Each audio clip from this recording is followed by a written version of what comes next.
28वां अध्याय। काशी का पुनर्जन्म और उसका पता लगना। कोई भी पानी में मत उतरना। सब लोग बाल्टी से पानी लेकर ही नहाएंगे। 8 मील की दूरी पर स्थित एक पहाड़ी पर मेरे साथ चल रहे रांची के विद्यालय के बच्चों को मैं निर्देश दे रहा था। हमारे सामने फैले हुए तालाब में उतरने की इच्छा तो हो रही थी, परंतु मेरे मन में उस तालाब के प्रति एक प्रकार की अरुचि पैदा हो गई थी। अधिकांश बच्चे तो पानी में अपनी बाल्टियां डुबाने लगे, पर कुछ लड़के ठंडे पानी के आकर्षण का विरोध नहीं कर सके। जैसे ही उन्होंने पानी में छलांग लगाई, बड़े बड़े जलसर्प उनके आसपास तैरने लगे। वो कैसा चीखना चिल्लाना और पानी का चारों ओर उड़ना, पानी से बाहर निकलने में वह कैसी हास्यप्रद तत्परता। पहाड़ी पर पहुंच जाने के बाद हम लोगों ने वन भोज का आनंद लिया। मैं एक वृक्ष के नीचे बैठ गया और बच्चे मुझे घेर कर बैठ गए। मुझे अंतः प्रेरणा के भाव में देखकर बच्चों ने मुझ पर प्रश्नों की झड़ी लगा दी। एक ने कहा, गुरुजी, मुझे कृपा करके बताइए कि क्या मैं सन्यास के मार्ग में सदा आपके साथ रहूंगा? नहीं, मैंने कहा, तुम्हें बलपूर्वक तुम्हारे घर ले जाया जाएगा और बाद में तुम्हारा विवाह कर दिया जाएगा। उसे इस बात पर विश्वास ही नहीं हो रहा था। बड़ी उग्रता के साथ उसने कहा, केवल मेरी लाश को ही घर ले जाया जा सकेगा। परंतु कुछ ही महीनों में उसके माता पिता उसे ले जाने के लिए आए और उसके अश्रुपूर्ण विरोध के बावजूद उसे ले गए।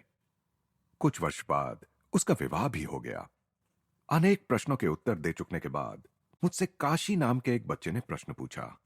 वह लगभग 12 वर्ष का अत्यंत कुशाग्र बुद्धि विद्यार्थी था और सबका प्रिय था। गुरुजी, उसने पूछा, मेरे भाग्य में क्या लिखा है? तुम्हारी शीघ्र ही मृत्यु हो जाएगी।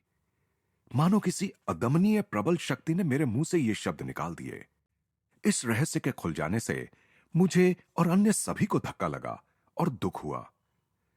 अपने को ऐसा एक बच्चा मानकर कि जिसके मुंह से निकले हुए शब्द दूसरों को आपत्ति में डाल देते हैं, मैं मन ही मन अपनी भर्त्सना करने लगा तथा किसी और प्रश्न का उत्तर देने से मैंने इनकार कर दिया। विद्यालय में लौट आने के बाद काशी मेरे कमरे में आया। यदि मेरी मृत्यु हो गई तो मेरा नया जन्म होने के बाद क्या आप मुझे ढूंढकर फिर से आध्यात्मिक मार्ग पर ले आएंगे? उसने सिसकते हुए पूछा। इस कठिन गूढ़ ज्ञान से संबंधित उत्तरदायित्व को नकारने के लिए मुझे विवश होना पड़ा, परंतु उसके बाद कई सप्ताहों तक काशी मेरे पीछे लगा रहा। अंततः उसे हताशा में टूटने की कगार पर देखकर मैंने उसे आश्वासन दे दिया। हां, मैंने वचन दिया, यदि भगवान मेरी मदद करेंगे तो मैं तुम्हें ढूंढने का प्रयत्न करूंगा। गर्मियों की छुट्टियों में मैं थोड़े दिनों के लिए बाहर जा रहा था। इस बात का मुझे खेद था कि मैं काशी को अपने साथ नहीं ले जा सकता था। अतः यात्रा पर निकलने से पहले मैंने उसे अपने कमरे में बुला लिया और उसे अच्छी तरह समझा दिया कि चाहे कुछ भी हो जाए, कोई उसे कहीं और चलने का कितना ही आग्रह क्यों ना करे, वो हर दशा में विद्यालय के आध्यात्मिक स्पंदनों से युक्त वातावरण में ही रहे। किसी कारण से मुझे लग रहा था कि यदि वह अपने घर ना जाए तो आने वाले संकट से बच सकता है। जैसे ही मैं वहां से निकला, काशी के पिता रांची पहुंच गए। 15 दिन तक वे अपने पुत्र का निश्चय यह कहकर बदलने की कोशिश करते रहे कि वह केवल 4 दिन के लिए कोलकाता अपनी मां के पास आ जाए, तो उसके बाद फिर रांची आकर रह सकता है। काशी निरंतर इनकार करता रहा। आखिर पिता ने कहा कि वे उसे पुलिस की सहायता से घर ले जाएंगे। इस धमकी से काशी विचलित हो गया, क्योंकि वह नहीं चाहता था कि उसके कारण विद्यालय की कोई बदनामी हो। उसे जाने के सिवा और कोई रास्ता नजर नहीं आया। इसके कुछ ही दिन बाद मैं लौटकर रांची आया। जैसे ही मैंने सुना कि काशी को कैसे ले जाया गया, तो मैं तुरंत कोलकाता जाने के लिए रेलगाड़ी में बैठ गया। वहां पहुंचकर मैंने एक घोड़ा गाड़ी किराए पर ले ली। यह आश्चर्यजनक ही था कि जैसे ही मेरी घोड़ा गाड़ी गंगा पर बने हावड़ा पुल को पार कर आगे बढ़ी, सबसे पहले मुझे जो लोग दिखाई दिए वे थे काशी के पिता और अन्य संबंधी जन, सब सूतक के वस्त्रों में। चिल्लाकर मैंने कोचवान से गाड़ी रोकने के लिए कहा और नीचे कूदकर उस अभागे पिता की ओर गुस्से से घूर कर देखने लगा। हत्यारे! मैं कुछ ज्यादा ही जोश में चिल्ला पड़ा, तुमने मेरे बच्चे को मार डाला। काशी को जबरदस्ती कोलकाता लाने में अपनी भूल का उन्हें पहले ही एहसास हो चुका था। जो थोड़े बहुत दिन बच्चे ने वहां बिताए थे, उस दौरान उसने दूषित अन्न खाया था, जिससे उसे कॉलरा हो गया और वह चल बसा। काशी के लिए मेरा प्रेम और उसे खोज निकालने का दिया हुआ वचन अब दिन रात मेरे मन को सताने लगा। मैं जहां कहीं भी जाता, वहीं उसका चेहरा सामने दिखने लगता। वर्षों पहले मैंने अपनी खोई हुई मां के लिए जिस प्रकार खोज की थी, उसी प्रकार की खोज अब काशी के लिए शुरू कर दी।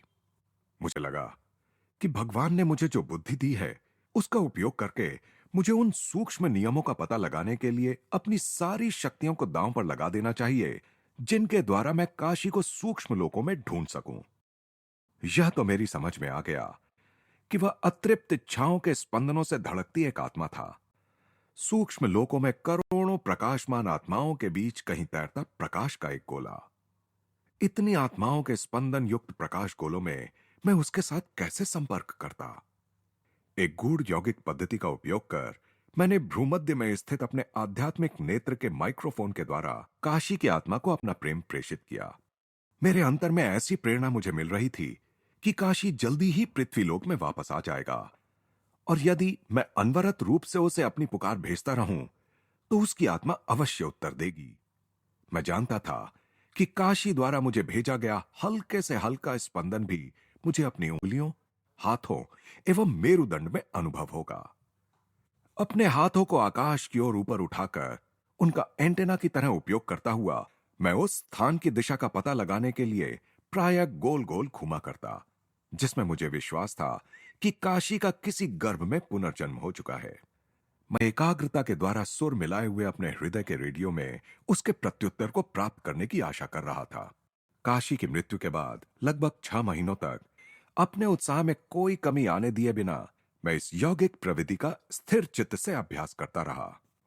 कोलकाता के भीड़ भरे बहु बाजार क्षेत्र में एक दिन मैं अपने कुछ मित्रों के साथ पैदल जा रहा था, तो सदा की भांति मैंने अपने हाथ ऊपर उठा दिए। उस दिन पहली बार मुझे ऐसा लगा कि कुछ प्रत्युत्तर मिल रहा था।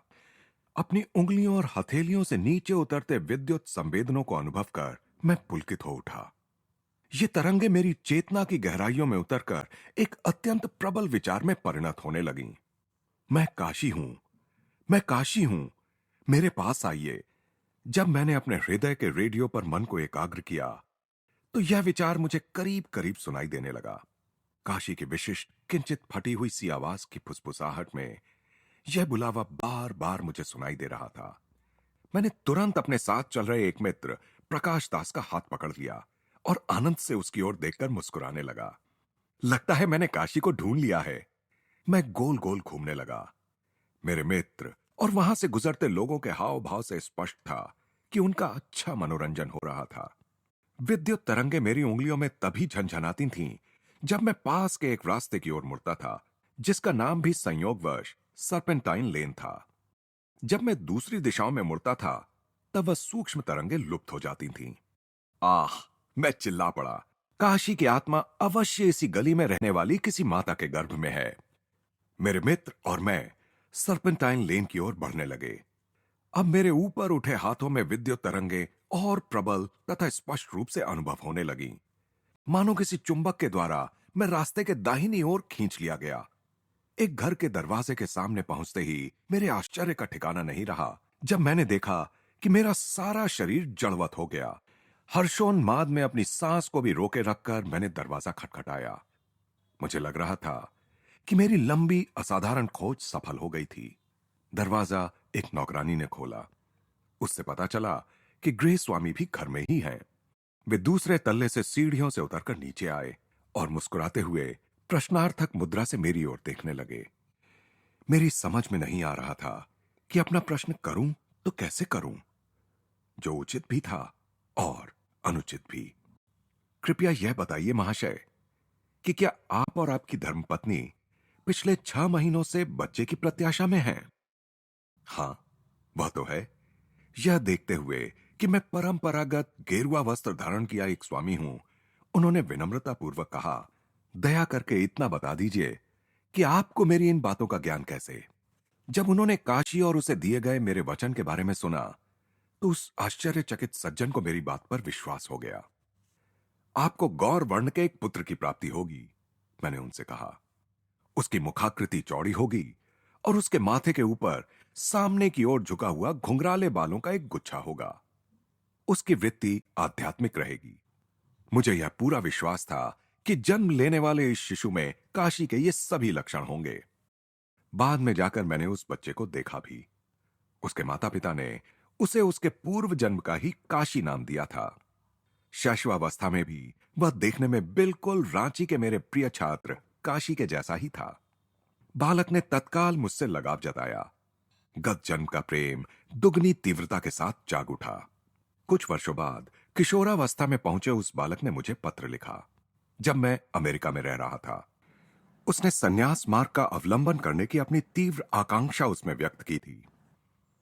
मैंने उसे हिमालय के एक सद्गुरु के पास जाने का सुझाव दिया। उस गुरु ने पुनर्जन्म हुए काशी को शिष्य रूप में स्वीकार कर लिया।